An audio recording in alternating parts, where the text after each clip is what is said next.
creo que dos hitos muy cercanos que yo recuerdo es, yo estudiaba filosofía, pero me tocó una clase de optativa de poesía española del siglo XX y me tocó un profesor, Eugenio Suárez Galván, tipo absolutamente fantástico, o sea, el tipo más divertido, era procaz, era impertinente, pero un amante total de la literatura y me picó, o sea, es la mejor clase que he tenido en mi vida. Nunca pude encontrar su novela, la sigo buscando, es una novela descatalogada, La batalla de la guerra hermosa se llama, y justo un mes, 2 meses después, me tocó leer Los hermanos Karamazov de Dostoyevsky y no recuerdo otra época en mi vida que solo haya vivido para un libro. O sea, fueron 2 semanas que yo iba a clases, pero yo estaba desesperado que acaben las clases para irme a mi cuarto a leer Los hermanos Karamazov. Entonces, es, es chistoso, pero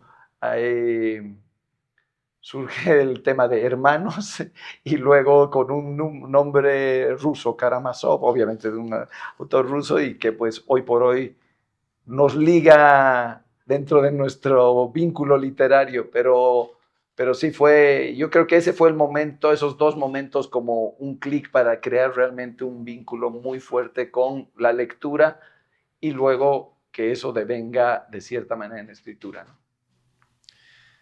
En mi caso, yo pensando retrospectivamente, justo este año ha muerto Luis Antesana, el Cachín, y me pongo a pensar que la influencia que él tiene en mi vida es determinante, porque el año 96 como que tuvo un paréntesis siempre con mucho cariño con mi padre y mi mamá, y el año 96 volvió a La Paz y nos reunimos, yo tenía 16 años y él trajo el Obras Inéditas de Jaime Sáenz y nos habló de Jaime y me quedé pasmado, ¿no? Realmente, o sea, la influencia de Sáenz no es exclusivamente literaria, ¿no?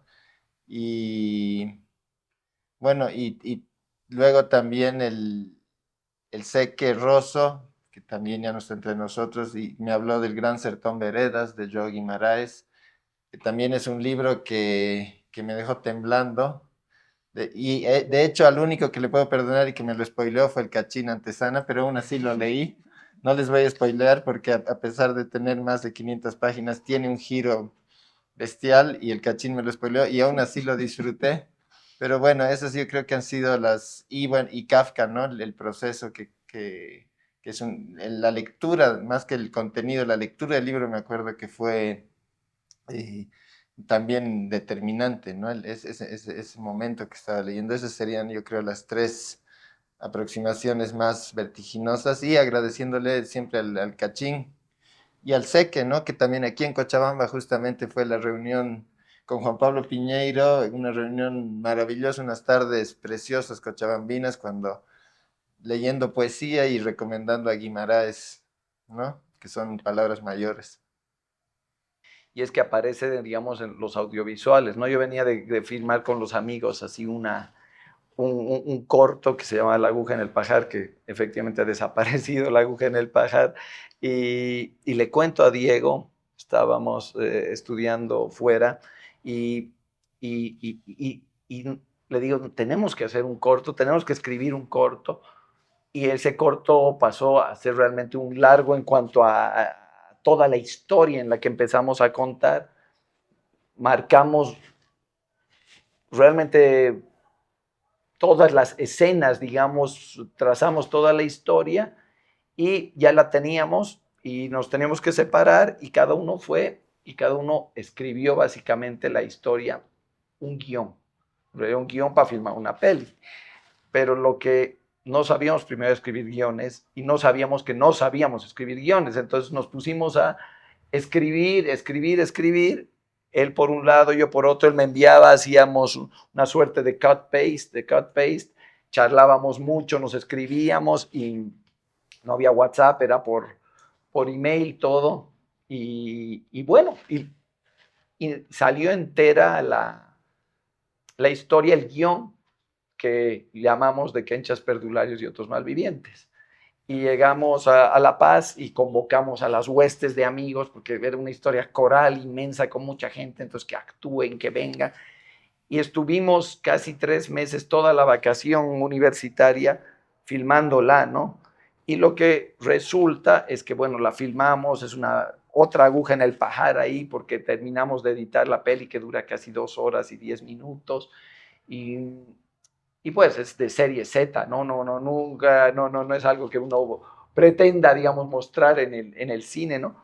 Y años después, hojeando el guión, nos dimos cuenta de que no, pues eso no era un guión jamás, era en realidad casi una novela, era casi una novela, estaba en formato novela, los diálogos estaban formateados de novela, las descripciones, en guión tú no puedes describir, acá el narrador se pegaba tres párrafos enteros, entonces dijimos, vamos a darle una nueva chance, esto creo que está divertido, entonces nos metimos con el apoyo de un amigo más, Mario Murillo, le metimos mano y salió Los Quenchas, lo presentamos a la editorial Cuervo y se publicó. Entonces tuvo una nueva vida muchos años después, pero realmente en lo que había nacido para hacer, aunque nosotros no lo supiéramos que era una novela. Entonces nuestra llegada a la escritura es un poco por la vía del audiovisual, de lo cinematográfico, ¿no?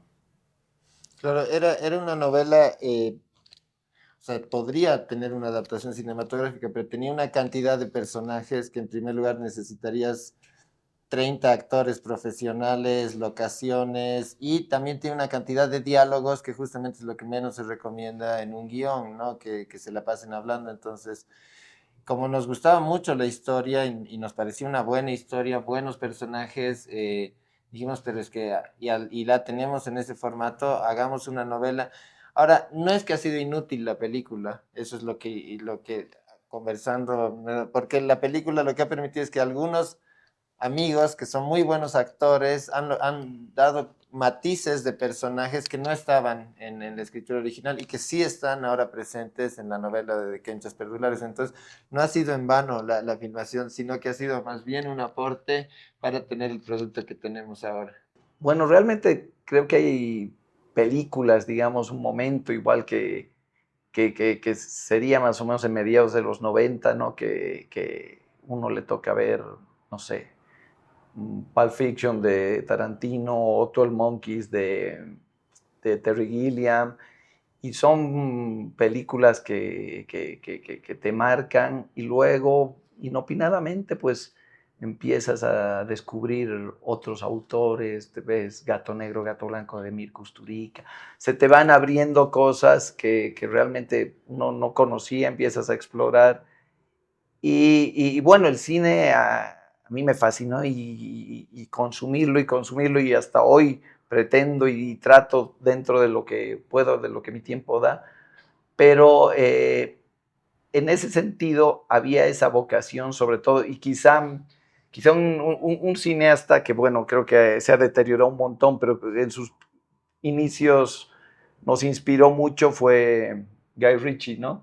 Con esas películas con Lock, Stock and Two Smoking Barrels y luego Snatch. Snatch, pero sobre todo Lock and Stock, estas películas sumamente corales que mezclan el humor con la acción y con personajes a veces desbordados, entonces, y también con diálogos muy ingeniosos, ¿no? Entonces quizá esa vocación de contar una historia que conjugue lo humorístico con una trama atractiva y con personajes que realmente sean pues un poco una suerte de, un poco extraterrestroides, si quieren, de alguna manera, y ahí surge, digamos, ya toda esa vocación de que contábamos de escribir este guión, ¿no?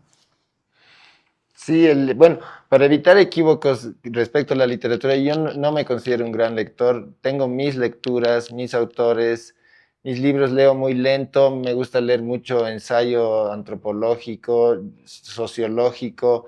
No soy un estudioso de la literatura, ni contemporánea ni nacional, lo digo con vergüenza, pero es la realidad, ¿no? Entonces, en cambio, el cine sí, sí, para mí, justamente estaba Estaba en Bélgica cuando salió Mulholland Drive de David Lynch y esa película me cambió la vida, igual como hablamos cuando el Cachín trajo a Jaime Sáenz. Yo pensé que la habían hecho para mí, o sea, no me imaginaba que podía haber una película que sea tan como yo hubiera soñado que se haga una película. Y bueno, me dediqué a estudiar a David Lynch y a... de hecho, mi tesis de fin de carrera es sobre David Lynch y la sociología de la imagen, etcétera. Y bueno, ahí empiezas a entrar en nuevos autores y es lo que decimos, ese cine independiente, ese cine de autor que había en los años 90, yo creo que es una época incomparable, ¿no? Quizás comparable a los años 60, ¿no? Pero se han hecho películas grandiosas, muy experimentales, con mucho presupuesto, y bueno, y entre ellas está esta joya que es The Big Lebowski, ¿no? The Big Lebowski de los hermanos Cohen, que en un inicio a mí tampoco me llamó mucho la atención, pero uno la va viendo y descubriendo y cada vez brilla más y brilla más. Y ese tono, ¿no? De no tomarte nada en serio y a la vez haciéndolo con una delicadeza, porque eso es de Big Lebowski, es una delicadeza formal y audiovisual para historias que mucha gente podría considerar totalmente anodinas o burdas, ¿no? Entonces, yo creo que de ahí viene una inspiración. Y también, no sé, estas relaciones de los amigos que se dedican a hablar de cualquier cosa y el espectador puede decir, ¿por qué me están, por qué? Que también ocurre en Seinfeld, por ejemplo, en esta serie que es un humor sobre nada, ¿no? De amigos charlando y discutiendo entre ellos, que yo creo que era muy noventero, muy propio de ese tiempo post-Guerra Fría, donde ya no había el afán de crear algo heroico, sino simplemente esta especie de nihilismo festivo, ¿no? Una especie de nihilismo, contrariamente al que estamos viviendo hoy. Era un nihilismo festivo y que yo creo que a la narrativa audiovisual le permitió esta experimentación del antihéroe, etcétera, que también está muy presente, creo, tanto en los Kenchas como en Litovchenko.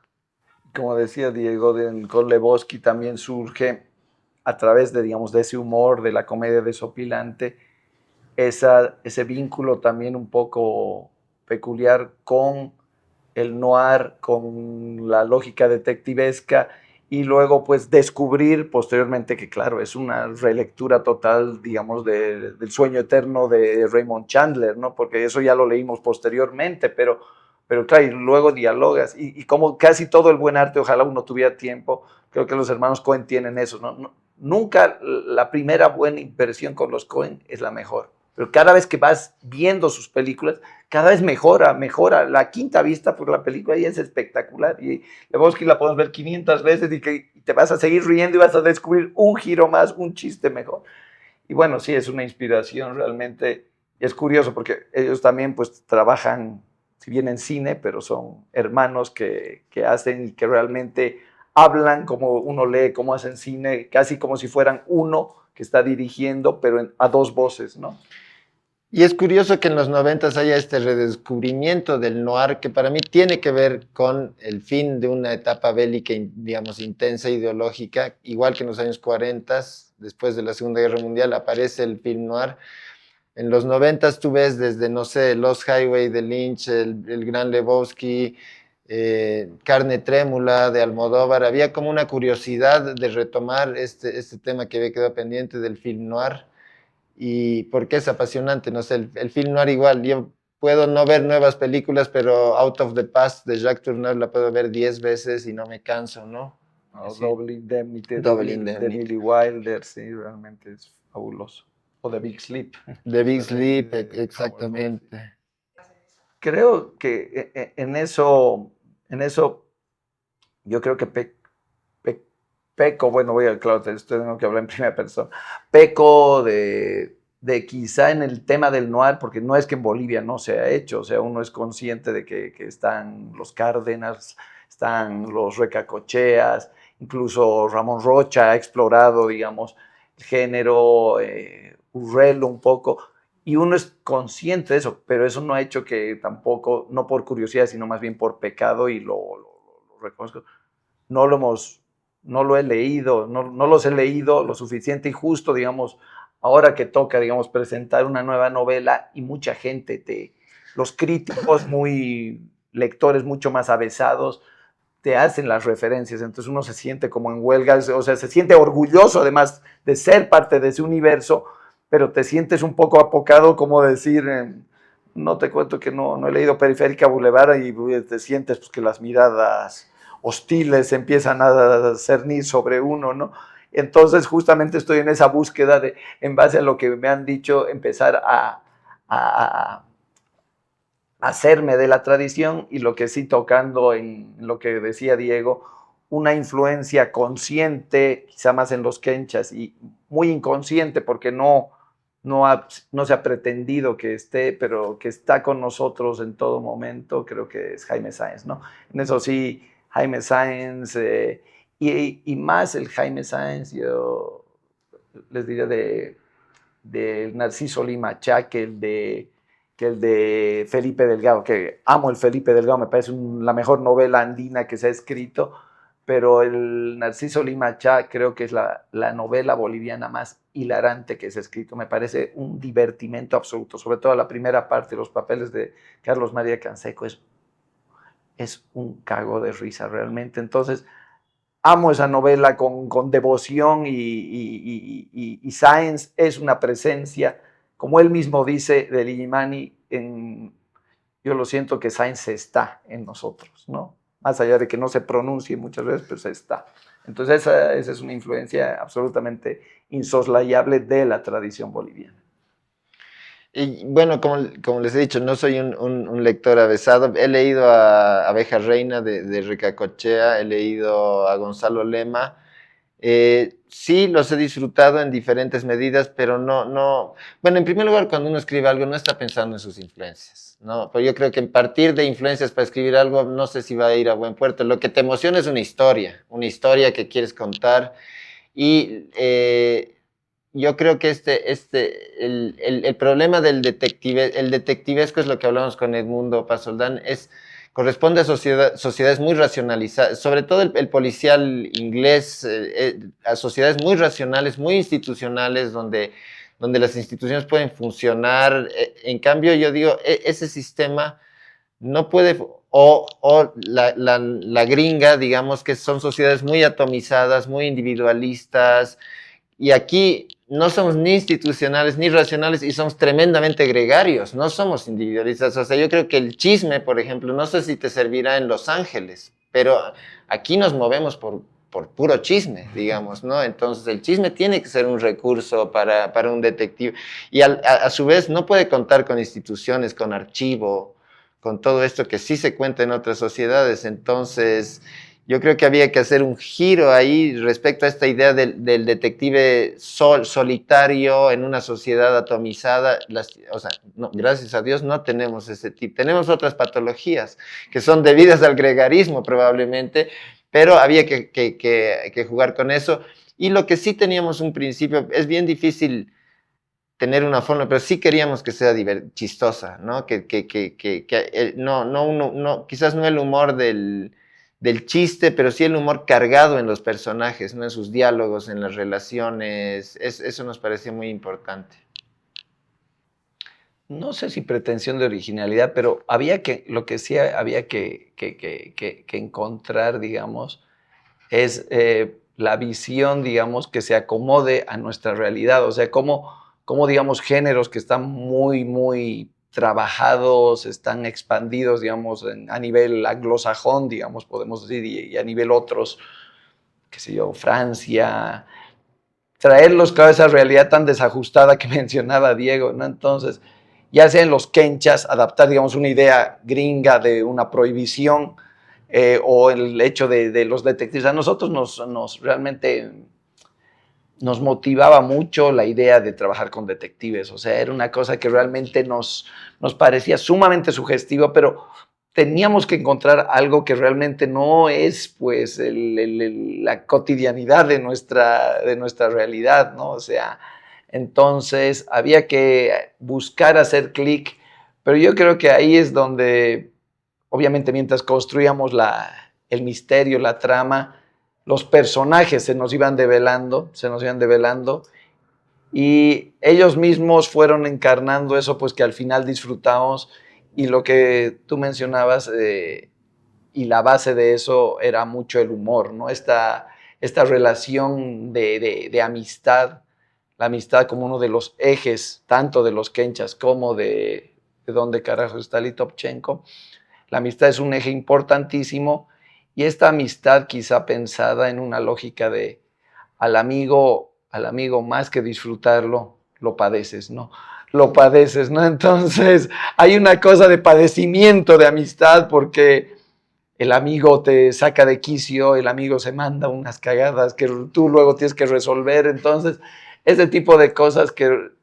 Y luego obviamente había que hilvanar una trama que sea verosímil, que tenga fuerza y que pueda, mientras el lector puede reírse de las trastadas que van haciendo estos personajes, haya realmente una intriga que atrape y que tengan que desvelar los personajes, ¿no?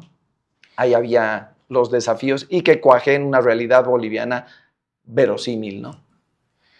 Sí, yo pienso que son como así gramática básica de la narrativa, como en fotografía, no sé, es la velocidad, la sensibilidad y el diafragma. Yo creo que en la narrativa pensar la dosis de destino, de competencia y de azar en las peripecias del personaje, ¿no? ¿Cuánto azar? ¿Cuántas son sus propias habilidades? ¿Y cuánto es destino, ¿no? Y yo creo que esas son partes de la narrativa universal, ¿no? Entonces decir, claro, como no hay una sociedad racional, estos detectives se tienen que mover en un mundo donde el azar, el destino están ahí, quizás más que sus propias capacidades, y ellos tienen que aprender a surfear, ¿no? Entre estas peripecias que están determinadas ya sea por el destino, el azar. Bueno, es un debate que está en ambas novelas, ¿no? En ambas novelas es un trasfondo de ese tema, ¿no? Y que también, perdón, le quita la heroicidad al héroe, ¿no? Si el héroe descubre algo por suerte, ya no es igual de competente que el héroe que lo hace por la habilidad, el Dupin de Poe, etcétera, ¿no? Como tú dices, o sea, quizá el primer amigo que te da de la vida, bueno, nosotros nos llevamos 2 años, entonces es tu hermano, ¿no? Entonces lo tienes que padecer desde muy chico, ¿no? El mayor por ciertas cosas, el menor al mayor por otras, pero yo creo que más bien con Diego, como escritores, hemos creado más bien una burbuja en que todo el padecimiento que podemos tener como hermanos en nuestra relación más bien entra en un punto de bastante zen, de divertimento, de disfrute y mucha gente, digamos, en reseñas, en charlas, tanto de los Kenchas como de Litovchenko, han señalado, digamos, que notan una oralidad bastante fluida en los personajes. Y es que también la construcción de estas novelas es muy dialogada, ¿no? O sea, es muy dialogada primero para el constructo de la trama, incluso y luego cuando ya, después de que, pues no es que yo escribo un verbo, él luego pone un adjetivo y una coma, sino que cada uno escribe por su lado y básicamente el otro funciona como su editor, ¿no? Como su editor la lee, la raya, opina, y luego el rato de compendiar, el rato de realmente consolidar el capítulo, el párrafo, lo que fuere, lo recreamos. Y como dialogamos mucho, recreamos casi a los personajes, o sea, los actuamos de cierta manera. Entonces, ahí sale también un poco de oído, qué funciona y qué no funciona, ¿no? Por eso es una lucha de que la oralidad encaje, el humor, el chiste y todo en esa dinámica, ¿no? Bueno, yo personalmente, y creo que Álvaro también conseguimos, para mí la escritura, más que una profesión, es una aventura, ¿no? Y todos sabemos que cualquier aventura, la esencia es que puede salir mal. Entonces, no hay una fórmula que te digas tienes que hacer así, pero así como tiene sus desventajas, porque tampoco puede ser un tema de hacer compromisos si realmente hay una preocupación. Lo importante es, hay una preocupación muy seria por la novela, ¿no? Entonces, ya más que por lo que yo quiero decir o lo que él quiere decir, entonces, así como tiene sus desventajas, también esta exterioridad tiene sus ventajas, porque ya no es lo que es, todo el tiempo estamos preocupados por el personaje, por la novela. A veces hay desacuerdos y a veces nunca pero te quedas pensando, ¿no? Y si realmente es algo que tú no lo explicas, mucho diálogo, es que mira, este personaje, y él también te explica, es que entonces tenemos que encontrar algo nuevo. Empezamos de cero, pero ¿sabes qué? Pero para mí esto no es un tema de compromiso. Entonces, tienes razón, tú también, entonces tenemos que encontrar otra vía, ¿no? Por eso digo, es como un viaje que tú tienes una luz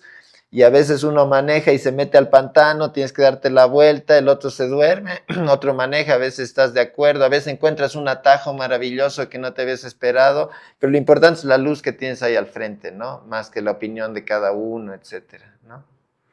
Creo que, bueno, digamos, el trabajo de campo creo que ha sido sobre todo lo que llamamos la fiebre antrosa, ¿no? Ir a muchos antros y realmente, o sea, escuchar, pero también hablar mucho y porque hay, como tú dices, una afinación del oído de cómo habla, digamos, digamos, el borracho catarro paseño que viene, el burócrata que viene y te taladra el oído y bueno, y cómo contraataca el que responde. Hemos tenido mucho trabajo de campo en ese sentido, sobre todo en los 90s y los 2000s, ha sido muy intenso y luego dentro de que puedas afinar, ya está la capacidad también de crear, de inventar, pero siempre dentro de esa pesquisa de que sea verosímil, de que la voz del personaje no suene acartonada, ¿no? O sea, y en eso nos cuesta, digamos, encontrar la sintonía con el personaje, pero el momento en que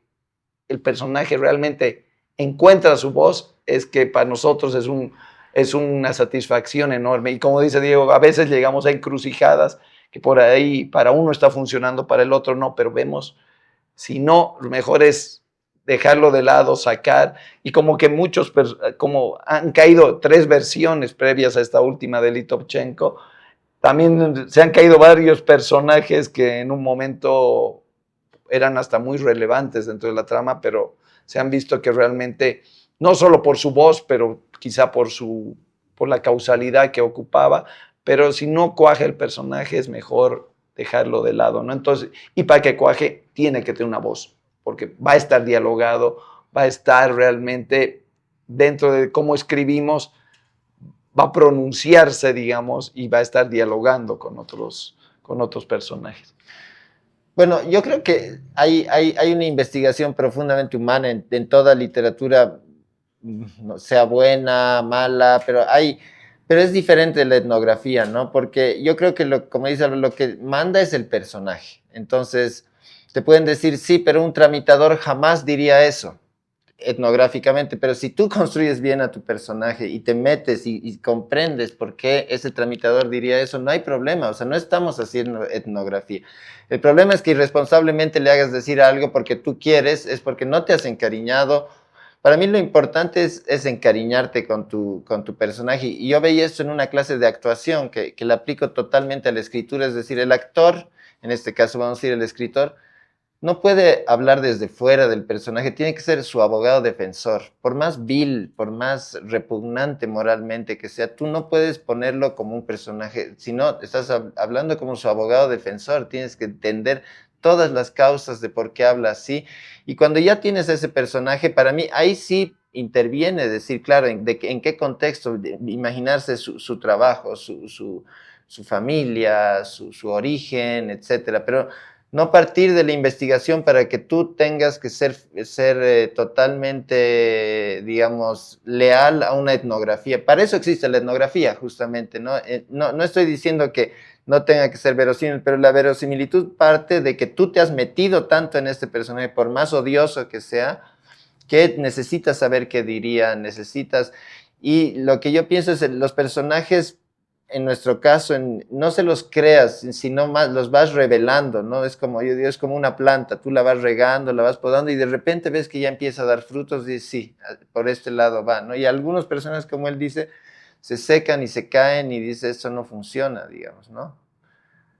Bueno, y como digo, en toda aventura, sí, a veces resulta y es maravilloso, es muy satisfactorio tener un personaje que ya lo consideras como un amigo, que hasta tú sabes cosas de él que ni aparecen en la novela, ¿no? pero tú lo conoces, digamos, ¿no? Y también lo que tú dices de que tienes que cargar también con y defenderlos a estos viles, que hay muchos tipos muy viles, muy aberrantes, que con los que te tienes que compenetrar para que funcionen como personajes, ¿no? Para que realmente dentro de la trama, pues, esas aberraciones que están haciendo realmente conmuevan al lector o le toquen alguna tecla al lector o realmente funcionen en la interpelando a los otros personajes, a los, como nos dice Diego, con los que te puedes identificar más o con los que te puedes encariñar, que no quiere decir que apruebes sus formas y sus vías, pero te encariñas, como lo de los amigos, los padeces, pero los quieres, así te, te, te sientes realmente compenetrado con ellos. No sé, es muy difícil pensar en poder hacer una novela que no esté situada realmente en La Paz, ¿no? Creo que ambas son novelas muy paseñas, una distópica, otra más bien muy situada en un momento. Y ahí sí nacía, digamos, es curioso, pero una cosa que no sé si mucha gente se da cuenta, por ejemplo, en Los Quenchas, voy a hacer un spoiler, es que jamás en toda la novela se menciona el nombre de La Paz. No está mencionada en ningún momento, creo que en la contratapa estaba, en alguna de las ediciones, es en el único lugar, digamos, del objeto que se menciona La Paz, pero claramente es una novela paseña, o sea, no hay pierde. Y en cambio en Litovchenko sí, digamos, como en La Paz de los Quenches está más acotada, sí había un desafío interesante con la ciudad, o sea, nosotros queríamos que crezca la ciudad, que se ensanche realmente, que La Paz tenga más recovecos. Mucha gente nos dice que le parece interesante Litovchenko porque en la vasta literatura paseña se ha hablado muy poco de la zona sur, por ejemplo. La zona sur está muy poco tratada en la literatura paseña y a nosotros, obviamente, los adolescentes queríamos que estudien, que vivan ahí, pero no que se acote la paz en la zona sur, sino más bien que se ensanche, que vaya al Coliseo de San Pedro, a las morgue, perdón, a las funerarias y a los tugurios de Miraflores, que pueda irse a las afueras de Achocalla, a las mansiones de Mayasilla, y que la ciudad sea una suerte de personaje, pero que era un desafío y creo que, bueno, pues hemos logrado aglutinar no solo ese ensanchamiento de la ciudad, sino hacer también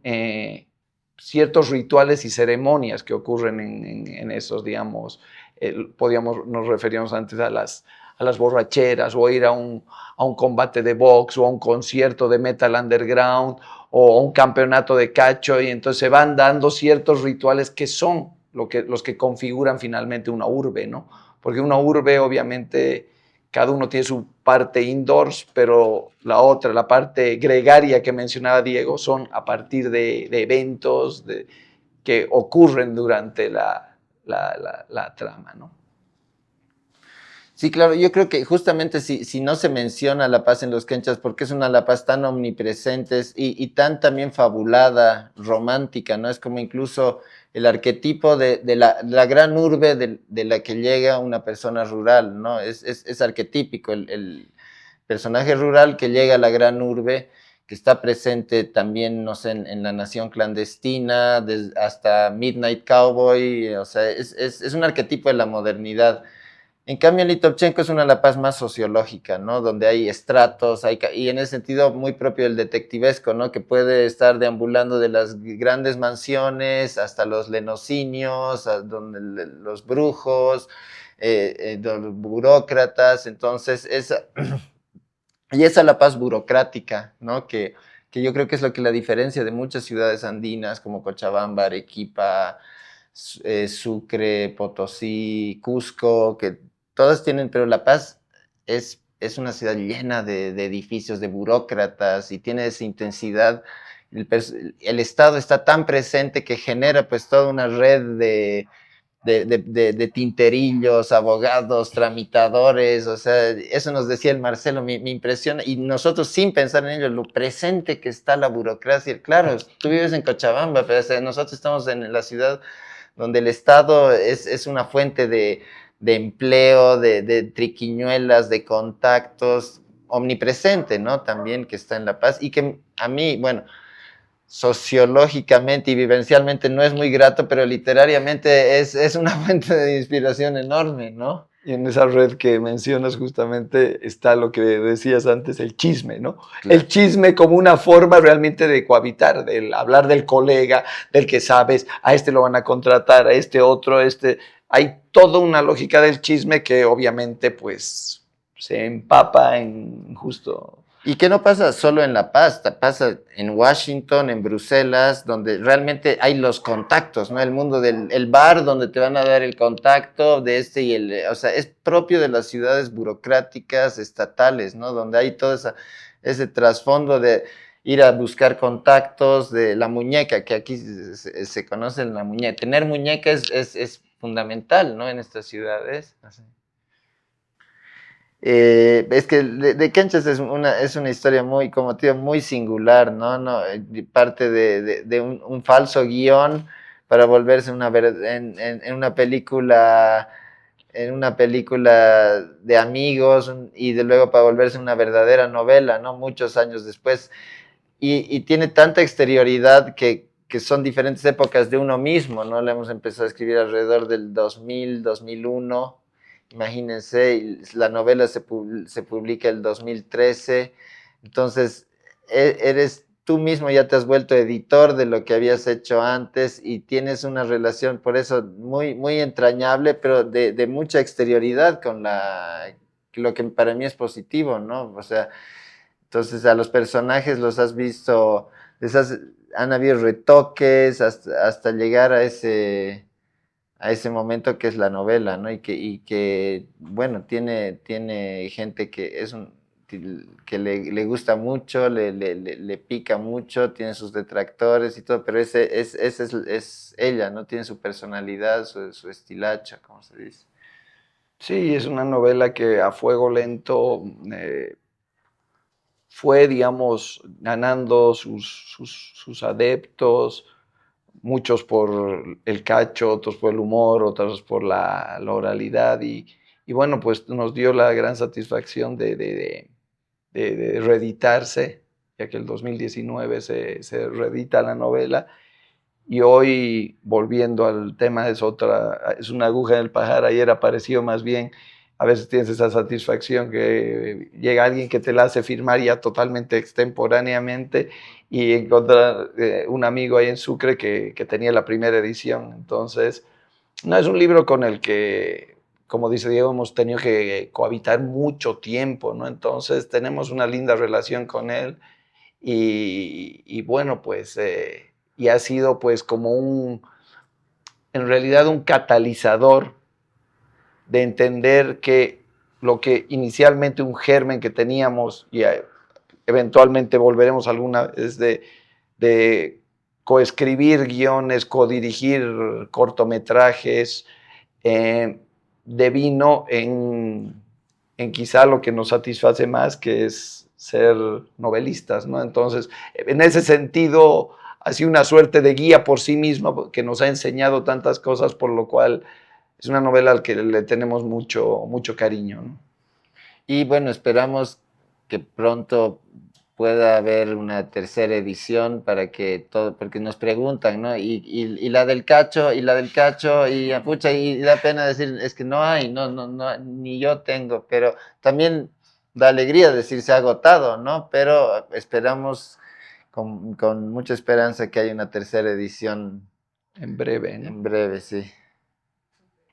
Una cosa, digamos, que no dijimos en su momento cuando hablabas de lo de Cuatro Manos, lo que tiene escribir a Cuatro Manos es que es más a fuego lento, no depende del tiempo de uno solo y realmente tiene sus procesos, sus momentos. Hay momentos que uno es más prolífico, que el otro es más prolífico.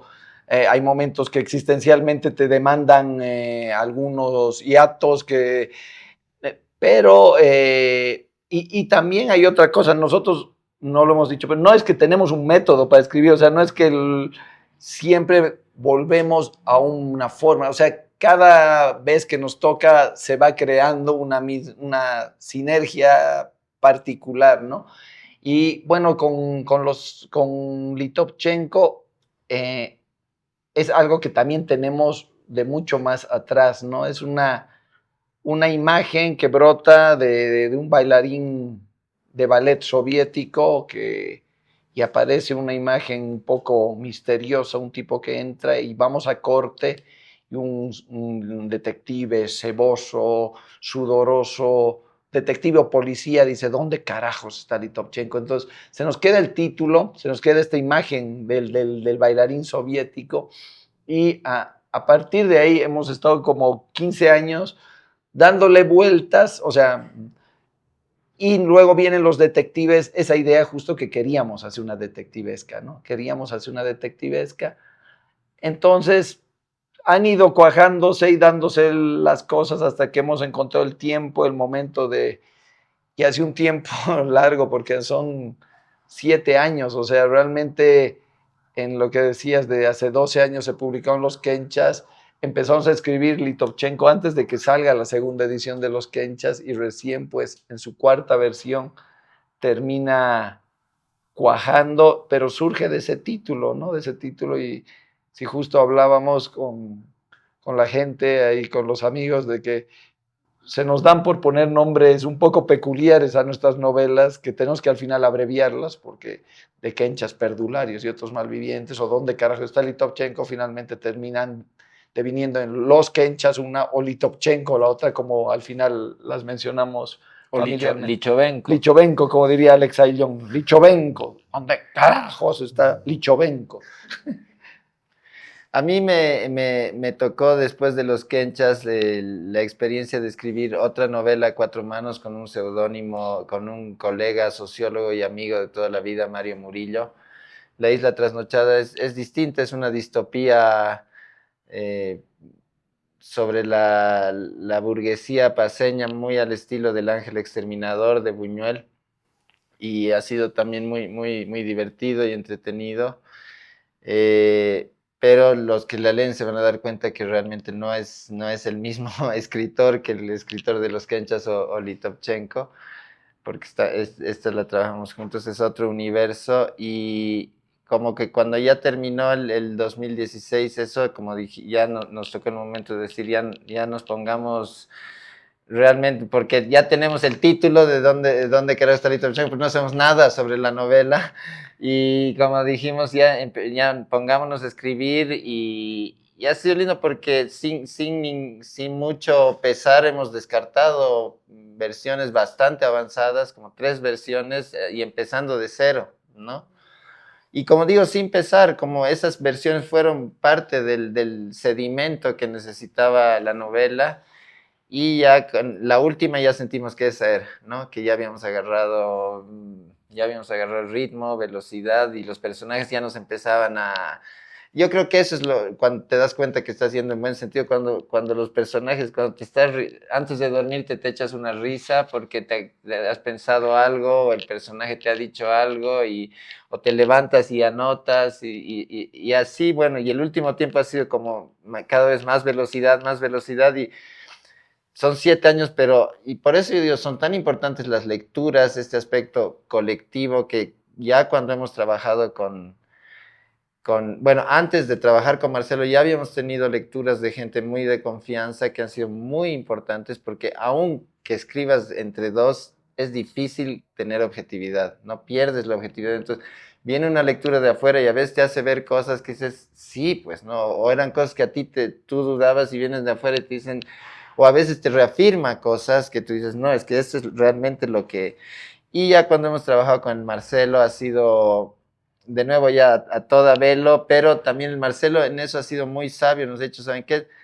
Yo no quiero apurarlos ni apurarnos a que salga en una fecha, hagámosla lo mejor que podamos en el momento que tiene que ser, Marcelo y Valentina, Valentina Torrejón, realmente se han metido y en algún momento éramos los cuatro dialogando, ¿va a ser esta marca de cigarrillos? ¿Va a ser esta marca de trago? ¿O va a decir esta palabra? ¿Por qué dice esta palabra? A veces decían, sí tienen razón, a veces decían, no, esto es así por esto, pero siempre...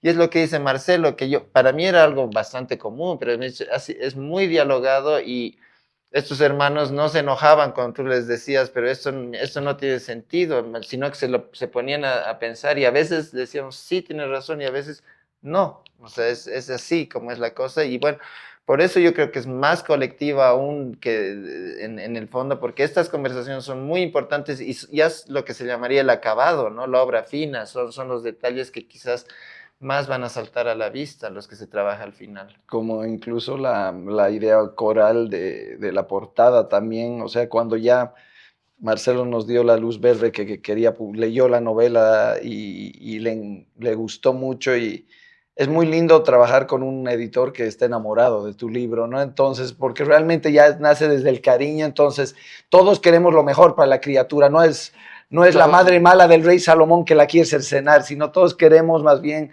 lo mejor para la criatura.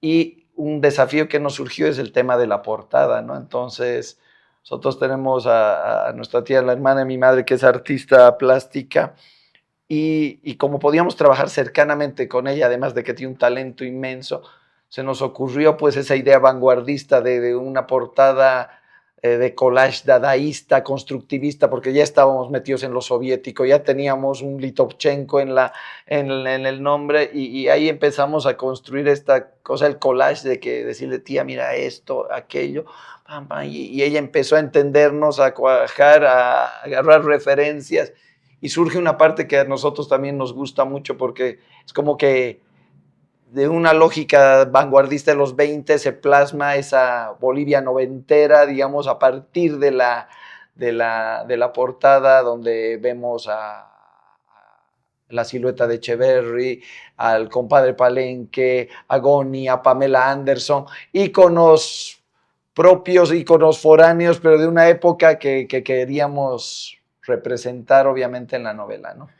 Y el arte del collage responde muy bien a esta pregunta que hace sobre las influencias, porque el collage justamente es, yo creo que uno nunca va a inventar algo nuevo, pero los artistas de collage de esas épocas te muestran que se puede ser creativo con fotos, con elementos que ya se han hecho, ¿no? Capas, y se van creando capas y se crea una obra nueva. Por eso, para mí, en lugar de decir, de esta deriva, yo me copio de las influencias o voy a hacer algo totalmente nuevo que nadie va, yo me quedo siempre con Platón, diálogos, ¿no? A mí me encanta, la novela propone diálogos con muchas obras, canciones, películas y cosas que no se conocen que son nuestras experiencias con amigos, ¿no? Que no están calcadas tal cual, ¿no? Ahí no hay no es biografía, pero todo es un collage de todos estos diálogos, intereses y que salga esta criatura que es Litovchenko, ¿no? Como te decíamos, el hecho de uno de los, si queremos, óbices de los problemas de escribir a cuatro manos es que necesita más tiempo, ¿no? Para que es una escritura a fuego lento, si podemos definirla de alguna manera, ¿no? Pero no creo que haya habido, digamos, ese sentido de urgencia. Primero porque teníamos una sola novela, digamos. Quizá ahora que hay dos, quizá ahí sí ya, digamos, esa como tú es premura ya dentro de que la gente quiere saber qué estás produciendo, si vas a producir, si vas a publicar nuevamente una novela. El único, yo creo que cuando ya cuajó y ya terminamos, ya nos impacientó, porque llevábamos 6 años trabajando entonces, y ninguna de las versiones habíamos llegado al final, no teníamos final, o sea, solo con la cuarta versión el final fue epifánico, digamos, ya igual muy dialogado, porque uno se encariña igual mucho con los personajes, con esto, cómo defino este personaje, qué hago. Entonces, bueno, cuando se nos dio el final y lo llegamos a escribir, ya estábamos un poco impacientes. Realmente decíamos, y ahora sí queremos que se publique, queremos que se publique. Y ahí lo que decía Diego, Marcelo fue muy sabio para trabajar muy bien esa nuestra impaciencia en pos de corregir tanto ya el texto final como pulir ya mucho el objeto, que tanto a nivel portada, a nivel, qué sé yo, todo lo que implica un libro, ¿no? Tipografías y erratas, ¿no? O sea, que el libro esté sumamente pulcro y que cada decisión sea intencionada, aunque pueda parecer errónea. Coma vocativa, porque no hablamos así, nosotros no nos gusta la coma vocativa, pero es autoconsciente, digamos, es una cosa que la aceptamos así, la decidimos así, ¿no? Entonces todo era consciente, y ahí sí Marcelo nos dio esa paciencia para que ya esa necesidad de decir ya estamos, no sé si por ahí es pésima la comparación, pero estamos en la semana 38 de Litovchenko, nosotros ya estamos desesperados, ya queremos que nazca la criatura, no, tranquilos, ya va, esperen una semanita más, y afortunadamente fue así, y realmente el libro ha nacido en sus tiempos y se está haciendo cada vez con un machetito un poco más grande su camino al andar, ¿no? Bueno, yo creo que una particularidad de estas novelas y de Litovchenko es que, bueno, yo personalmente me siento, y no lo digo como un motivo de distinción ni nada, sino como un hecho muy al margen del campo literario en Bolivia y en general, ¿no? Como tampoco soy un gran lector ni un estudioso, y gracias a Dios la gente que conozco son amigos, ¿no? Y la gente nueva que uno conoce antes de hacerse, de volvernos parte de algún círculo, en Sucre nos ha pasado eso, nos hemos hecho amigos y al final, más que hablar de literatura, hablábamos de chistes que no se pueden reproducir en este tipo de entrevistas, pero bueno, al final fue así, ¿no? Entonces, yo espero que pueda seguir así, porque creo que a la larga eso se nota en la novela, que no es una novela apresurada, no es una novela tampoco que está tratando de posicionarse en el panorama de la literatura actual, más allá de lo buena o mala o por la línea que vaya esta. Entonces, por eso estamos agradecidos de que tenga una buena recepción, porque tal vez no era lo que se está esperando de la literatura boliviana hoy en día, ¿no? O sea, esa nunca ha sido nuestra preocupación. Nuestra preocupación es que sentíamos que teníamos una buena historia y queríamos contarla, ¿no? Así que parece muy, muy, muy primitivo y muy hasta cliché, pero es así, esa es la realidad, Eso me encantó cuando le invitamos a Jimena Soruco a que ella pueda escribir la contratapa. Ella agarra y pone una cosa que me pareció maravillosa. Dice, la novela está situada en los 90, donde no existía lo políticamente correcto, ¿no? Entonces surge eso de que nosotros no pretendemos ser políticamente correctos, no, tampoco hay una pretensión de ser políticamente incorrectos, la historia es la que es, ¿no? Y obviamente si la historia se sitúa en un lugar, en ese lugar habían cosas que realmente no es que uno tenga que celebrarlas, pero sí en lo que hablabas de tratar de que esa voz funcione y sea verosímil, no etnográficamente, pero sí de ese momento, quizá toca decir o expresarse de maneras que hoy están muy censuradas. Y está bien que haya cambiado la sociedad en muchos aspectos y que realmente haya hecho que ciertos comportamientos machocráticos hayan ido reduciéndose, ¿no? Pero en ese sentido, digamos, los quenchas, como tú dices, es una narración llena de testosterona, porque todos son hombres lanzando procacidades, jugando cacho, bebiendo, y hay mucho de eso también en Litovchenko, pero como te mencionábamos de la paz, de esa búsqueda de ensanchar la ciudad, para nosotros, post-Kenchas, había un desafío que era muy importante y era crear un personaje femenino que realmente, o sea, varios, pero sobre todo, o sea, queríamos un personaje femenino fuerte, realmente que sea uno de los ejes de la narración. Y nosotros ya Biff y Tika los teníamos muy claros, y Oleg y Gonzo iban y faltaba algo, y ahí es pues donde realmente se nos revela este personaje que es la Trini, y la Trini es, como yo digo, como la alfombra de Lebowski, ¿no? hace que la habitación funcione. Cuando aparece la Trini es como que nos hace clic casi todo, y ella ha sido pues un poco nuestro Virgilio, creo, llevando la misma novela, y realmente, o sea, una de las cosas más gozosas de Litovchenko ha sido el poder crear ese personaje que nos hacían en una entrevista, ¿no? Nos preguntaban que si hoy por hoy, 30 años después, nos encontráramos con ellos, realmente sería un deleite encontrarnos con la Trini, irnos a tomar unas cervezas, y pues seguro que, como decían, ¿no? Estaríamos con el Oleg y el Gonzo, y seguro ella tendría que enseñarles a usar Tinder, ¿no? Estarían divorciados y ella tendría que enseñarles a usar Tinder a los muchachos. Yo no soy realmente un fanático de estos temas de la inclusión forzada y del wokismo exacerbado, pero sí debo reconocer que hay un aporte de esto, es decir, que tienes que pensar tus palabras, aunque sean políticamente incorrectas, no las puedes poner ahí gratuitamente, ¿eh? Entonces, sí, incluso si quieres romper o ir en contra de esta tendencia, tienes que hacerlo con mucha conciencia, y no puede ser gratuito, no puede ser un capricho, sino decir realmente por qué estás poniendo esta palabra, por qué este personaje dice esto. Y yo, por ejemplo, cada uno puede pensar lo que quiera, pero yo creo que más que una novela machista, Litovchenko es una novela sobre el machismo, sobre el miedo del hombre, de este hombre viril, machista.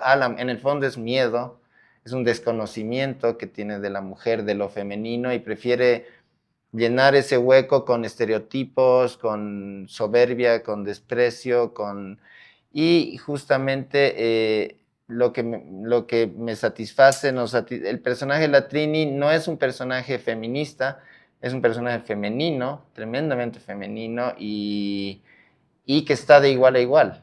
Ella no se está ni victimizando ni victimizando, ella está navegando con todos sus atributos femeninos, y ellas en este mundo de hombres aterrorizados, porque en el fondo para mí esos hombres aterrorizados de la mujer, ella es como el puente, ella es como decir, lo verdadero femenino está aquí delante de ustedes, ¿no? Y los está guiando de cierta manera, sin caer justamente no es feminista la Trini, es femenina, ¿no? Y yo creo que escribir una novela sobre los 90 en esta época te hace meditar mucho en ese tema, ¿no? Espero que la novela produzca lo mismo en los lectores, ¿no?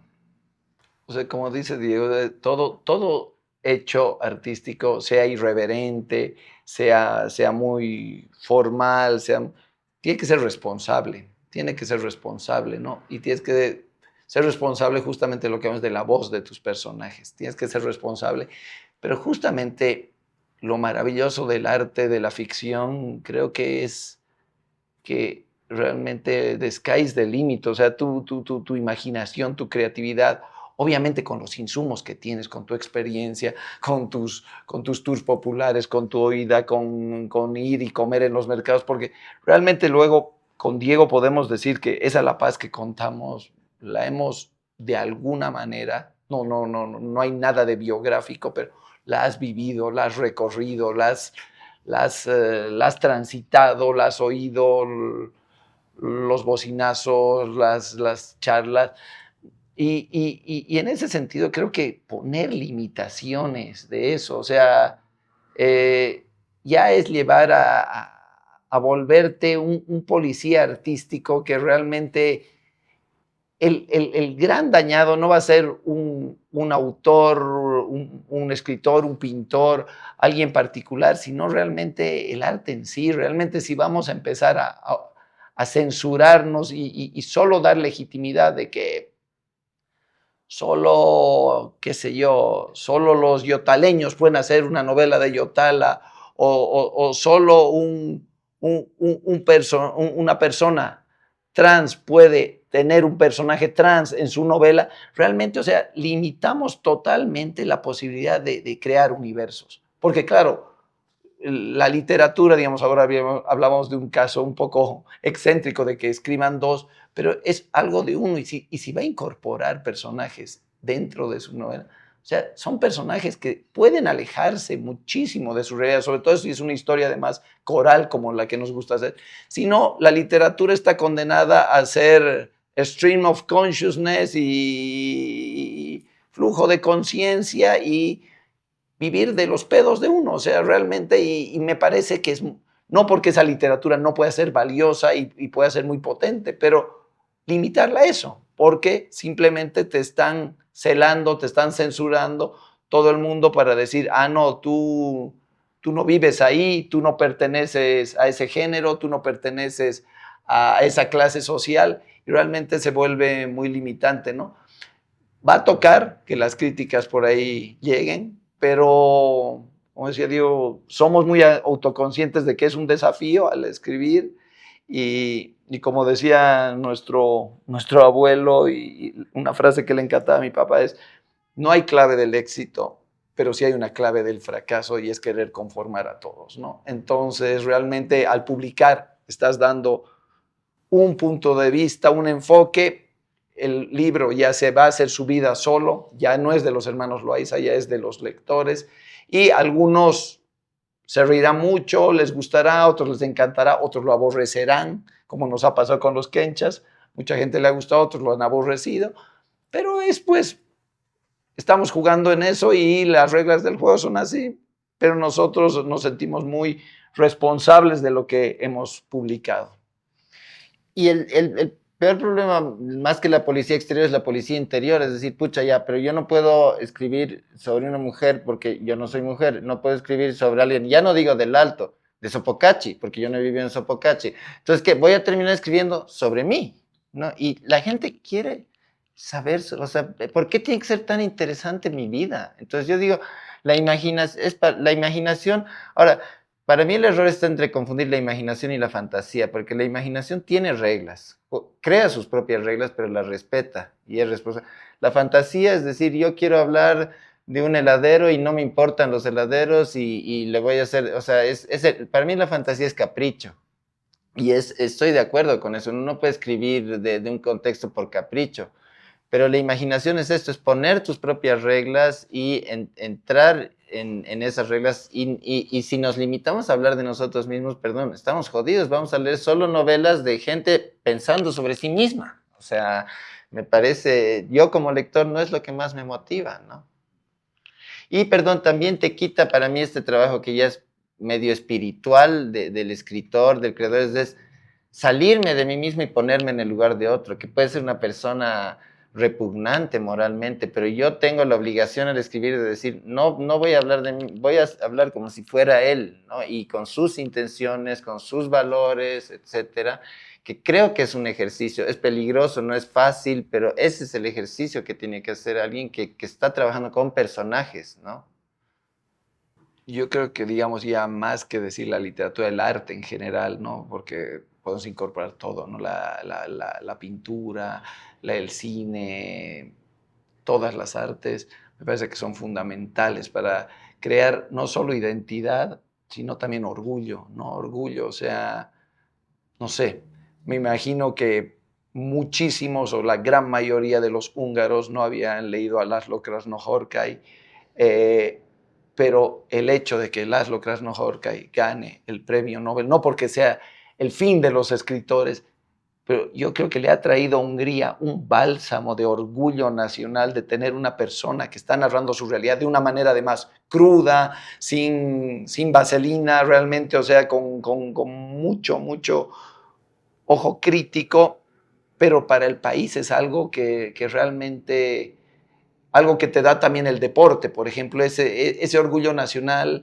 que hace que, pucha, se fortalezcan igual lazos, nexos, y sabemos que el arte, que la literatura no es algo de masas, ¿no? Pero realmente hablábamos y decíamos, por ejemplo, el tema de Felipe Delgado, de Jaime Sáenz, que ojalá hubiera salido más de Bolivia y realmente quizá a nivel hispanoparlante se hablaría como realmente la gran novela andina. Y eso yo creo que te trae solaz, te trae aprendizaje, te trae orgullo y no, pues yo Yo soy de los defensores de que creo que la literatura y las artes son fuente de identidad. Identidad bien entendida, porque es muy amplia, es como hablamos, ¿no? O sea, no como estereotiparnos, para nada estereotiparnos, identidad amplia, ¿no? Y de orgullo, además. Nacional o nacional como el buen sentido también, amplio, porque la literatura se hace en Tarija, se hace en Pando, se hace en Santa Cruz, se hace en Sucre y en Cochabamba, en La Paz, y realmente pues todo sumar a este constructo desde, bueno, en este caso desde la ficción, ¿no? Y teniendo esa amplitud de hablar de muchas cosas y de muchas facetas, ¿no? Sí, bueno, yo creo que más allá del reconocimiento nacional o internacional que pueda tener una obra, yo creo que es muy importante para un pueblo verse reflejado en un espejo mitológico, ¿no? Es decir, mi ciudad que yo la vivo cotidianamente, verla en justamente en un plano mitológico, que es una novela, una película, ¿no? Es como pasar a otra esfera y cuando ves eso, ves como tú, claro, el otro aspecto de tu vida cotidiana, plana, etcétera. Entonces yo creo que la literatura ayuda a mitologizar la vida cotidiana de los seres humanos en sociedades específicas, más allá de que sea nacional, urbano, de que sea Máximo Pacheco ayer dijo, pucha, cosas que a mí me han hecho sonrojar y hablaba de la Praga de Kafka, ¿no? De la Londres de Dickens. O sea, la Praga de Kafka, la Londres de Dickens son universos, ¿no? Que no es Londres, es la Londres de Dickens. Pero entonces yo creo que el londinense tiene un diálogo con ese lugar mitológico, ¿no? Entonces, Sáenz ha creado eso. No, la paz de Sáenz no es la paz, pero cuando caminas por la paz, a veces hay un guiño a ese lugar mitológico que es la paz de Sáenz, ¿no? Entonces, poder contribuir a darle ese tinte mitológico a la realidad, a la ominosa realidad cotidiana que vivimos los seres humanos y con humor y todo, yo creo que contribuye justamente a ese diálogo con el aspecto mitológico trascendente de una sociedad, ¿no? Y ojalá que estas novelas y Topchenko pongan ese granito de arena para darle un toque mitológico a la paz, ¿no? Yo creo que, o sea, la escritura es un regocijo, es algo que a uno, por lo menos a cuatro manos, te, te crea. El arte te da siempre una catarsis, ¿no? O sea, te provoca una catarsis. Entonces, y el poder producir algo y que se pueda leer, como decía eh, Diego, que se pueda leer, que pueda ser un granito de arena para ensanchar debates, para ensanchar percepciones, para poder finalmente causar regocijo, porque a mí una de las cosas que más me satisface es cuando alguien viene y me dice, me he reído mucho con la novela. Entonces, es, es agarrar y decir, esta persona pasó un buen rato leyendo el libro sin una búsqueda trascendental y colaborar en eso como escritor boliviano, porque en este caso, más que artistas, somos puntualmente escritores. eh, mm, es algo que te provoca cierto regocijo interior y es lindo pensar también que eres parte de voluntaria o involuntaria de una comunidad mucho más grande de gente que ha escrito muchísimo antes que tú, gente que escribe durante lo que tú haces y que otra cosa que es hermosa en el arte, en la literatura, es que se van creando a través de los críticos, de los lectores, de los mismos escritores, diálogos y entre la misma tradición, esa que hablábamos, que quizá Diego y yo somos bastante ignorantes, pero se van creando esos diálogos, esos vectores que hacen que este universo, este tejido, este entramado de que es la literatura boliviana y está construida por escritores bolivianos, vaya tejiéndose y es lindo ser parte de ese tejido diverso, raro, amorfo, curioso y tan lleno de cosas que es la literatura boliviana, ¿no? Yo realmente no sé qué significa. No, es parte de una vocación, me gusta contar historias. Yo creo que ya va a ser al lector ver qué significa. Tampoco me considero, como te digo, parte de un campo, del campo de la literatura boliviana. Escribir, como digo, es una maravillosa aventura que hay que encararla con humildad y amor, ¿no? Ahora, no sé si eso te hace escritor, ¿no? No sé qué es lo que te hará escritor. Eh, entonces, vamos, como dice el Mostaza Merlo, vamos paso a paso y vamos viendo qué sucede con estos libros y ojalá aparezcan nuevas ideas de las que uno se enamore tanto y podamos seguir dándole forma y hacerse amigos, ¿no? Hacerse amigos como nos ha pasado en Sucre, que como digo, más allá de una reunión, de reuniones entre escritores o intelectuales, han empezado a salir los chistes, los paseos, las peripecias y de repente te das cuenta que tienes nuevos amigos, como en el colegio, ¿no? Cuando llegas a tu casa de niño y dices, tengo un nuevo amigo, hacia tus papás, bueno, me siento así y eso sí lo agradezco mucho.